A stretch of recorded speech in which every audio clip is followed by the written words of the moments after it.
So much of your work has been about helping people blossom to their fullest potential, to live a full-fledged life. I remember visiting your amazing Isha school, which reflects many of the values that Sir Ken has described.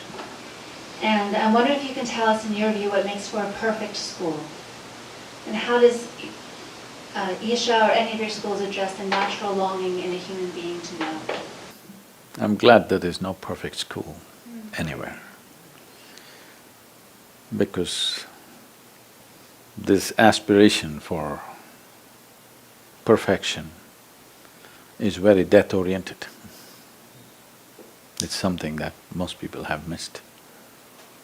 The nature of life is it's never perfect. Only death is perfect. Never has death happened imperfectly. Never has life happened perfectly. If school is about life, then there is no perfect school. Having said that, as someone said, not him, somebody, from England. No, I'm seeing him as a representation of England. Someone said that education is a necessary evil. It is a necessary evil because there is a resident evil in the world. We have very convoluted aspirations, in the sense, largely, most part of the education is trying to manufacture cogs for the larger machine that we have built. Our children are the fuel, unfortunately. We have to put them into some slot where they'll function well. And when we say the world is no more about people. The world is about the economic engine that we are driving. It's become bigger than us. We have to keep the engine going. We're scared to stop it for a moment. We have to keep going. Now, the problem is this, that we have created a world, if our economies fail, we will be depressed. If our economies succeed, we'll be damned for good. I feel it's better you're depressed. Now, talking about a school as a way of manufacturing cogs for the machine, there are many ways to do it. Every nation has its own system. If I have to shape you into a particular shape that you must fit into a particular machine, it's a cruel process. But now we can't let the machine fail, it needs spare parts. Constantly it has to absorb, and humanity is the spare parts. So our children are the fuel and the machine parts which go into this to run the larger machine, that's one aspect.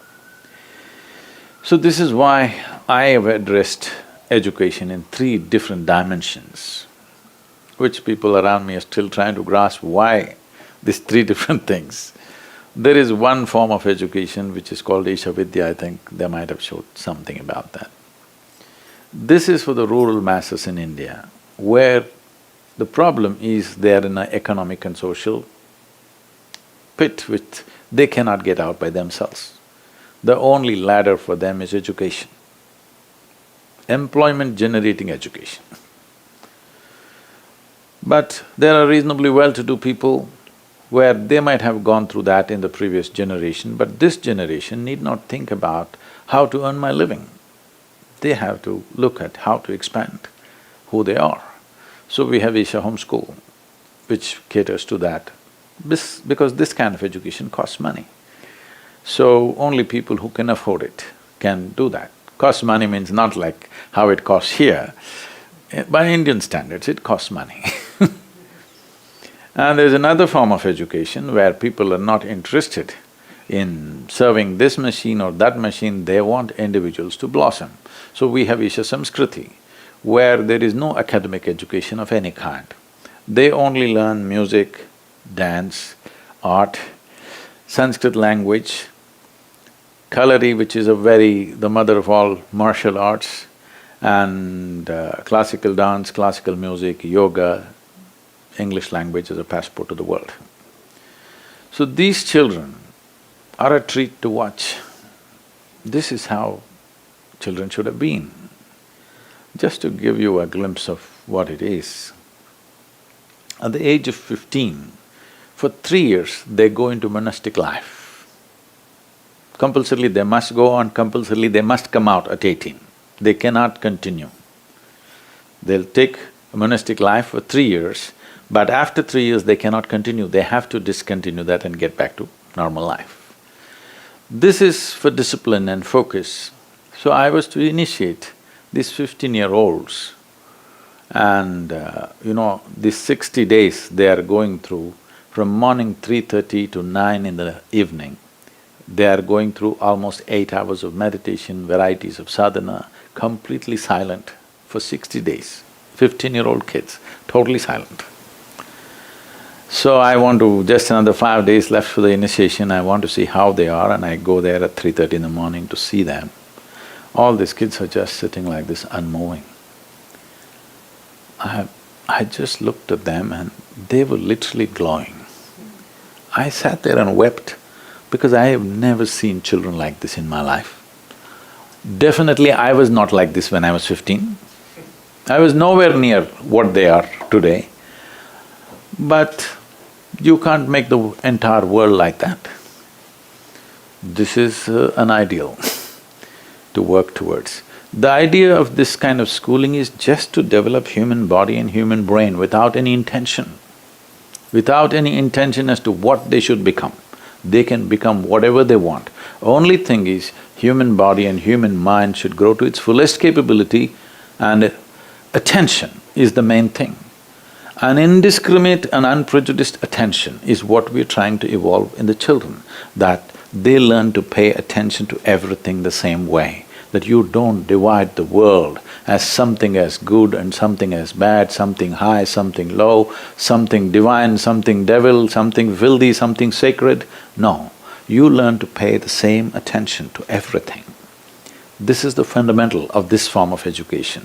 What will they do? What will they do is the aspiration. So I guaranteed them one thing, 12 years, if you enter the school, the commitment is for 12 years. You have to, 6 if you come, 18 if you can leave. So they asked me, what will the children do? I said, one thing I'll assure you, we will not give you a certificate in the end. They said, Sadhguru, what? I said, did anybody ask me, what is my certification? Only in the American embassy they asked me. When I… almost, 20 years ago or 18 years ago, when I went to apply for the visa to come to United States, the Consul General wanted to meet me, she was a lady. I went to meet her and she said, yes, I know what you've done and all this, but do you have a yoga certification? Because in America you will need this. I said, if I had asked for a certification from my guru, he would have killed me, so I don't have. So I said, no certification, because doors in the world may open little slowly for you, but when they open, they stay open. Not because of qualification, but by competence you open doors.